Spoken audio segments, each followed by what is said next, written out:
isang anino naglalaban sa dilim.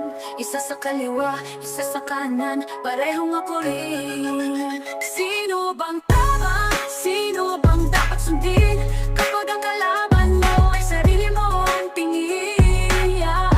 Dalawa sa isang anino naglalaban sa dilim. Isa sa kaliwa, isa sa sa bawat bukso ng loob. Sino bang panalo kung parehong sugatan na rin? Kapag sarili mo na ang kalaban, saan ka tatakbo rin? Dalawa sa iisang anino, naglalaban na kailangan nagigising ako baka makawala ka. Sino nga ba ako? Kung wala ka tutukan sa bawat person mo ang sumasagot na hindi pwede yun.